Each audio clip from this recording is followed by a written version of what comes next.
All right, here we go, everyone. It's WKYC's Facebook Live. I'm Dave DeNatale. It's the Cavs post-game edition of Facebook Live. The Wine and Gold with a winner tonight. They beat the Toronto Raptors 132 to 129. As this was a game that just, when you looked at the Cavs and the way they were playing early on, you thought that for sure this was going to be one you just kind of threw into the garbage and say, okay, let's see what happens when everybody's healthy and they play. The Cavaliers were actually up by 4 after one quarter. They led 42 to 38. LeBron had 8 assists in that first quarter. Then everything went downhill in the second quarter. The Cavs were outscored in the quarter by Toronto, 41 to 22.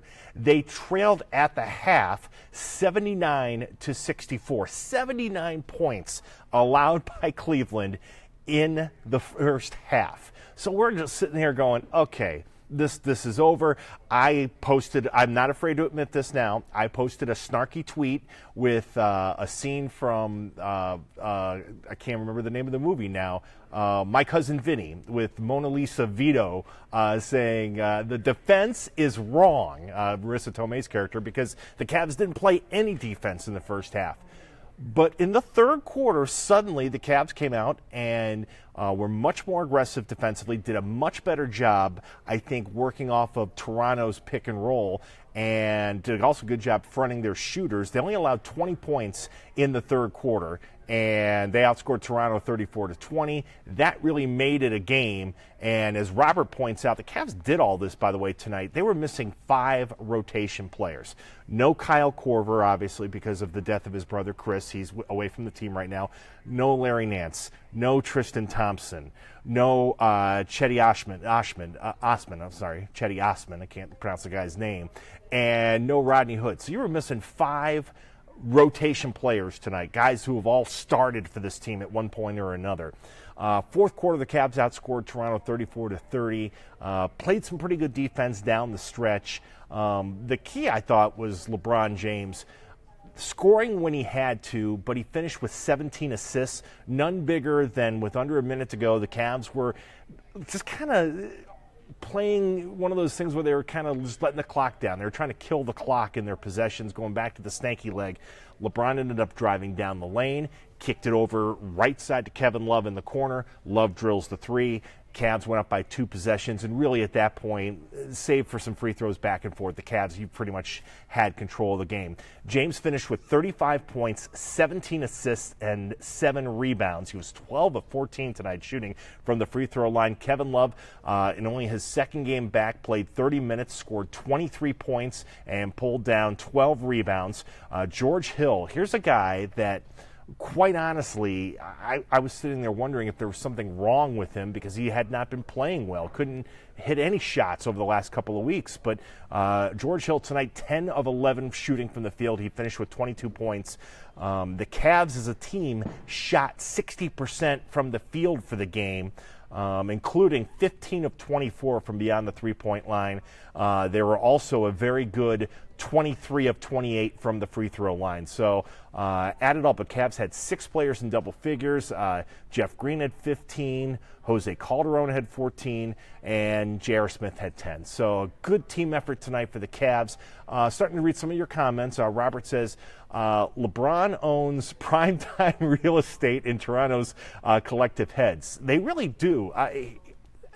One thing we were talking about, sitting with Jim Donovan, and we were watching the end of the game. The one thing you just look at with Toronto, they're a very good team. They've got the best record in the conference. But there's something missing with that team, I think, when we look at Toronto. They've got Lowry and DeRozan, Valanciunas, but you sit there and you go, okay, is there enough to beat LeBron James 4 times in a 7-game series? It doesn't look like it. Cavs swept them last year. They've beaten them the last couple of years in the playoffs. I look back to a game the Cavs won last year in Boston before the start of the playoffs. Boston had the best record in the East, and everybody thought that they were ready to kind of snatch that mantle away from the Cavaliers. And Cleveland went up and played them well and beat them with the big three, with Irving and Love and James. And I thought that kind of set the tone for the playoffs. Cavs will see Toronto again, but this is a nice win for the Cavs. They're now 42-29 on the year. We still have a little ways to go before the season's over, but you just sit there and you say, this was a big game. This was no game. Do you think the Cavs will go to the playoffs? Patricia says, oh, yeah, they're going to the playoffs. The question is whether or not they're going to be, if they'll be a 3 seed, a 5 seed, whatever. I don't think that matters at this point. It's the Cavs getting into the playoffs, getting their guys healthy, as the aforementioned, especially Thompson and Nance. They got to get those two guys healthy. Because you need that size, you need that defensive ability, the rebounds. So all that will come into play. Somebody just said, I love the Cavs. It was the best game all year. It was certainly, I think, the biggest regular season win they've had to this point.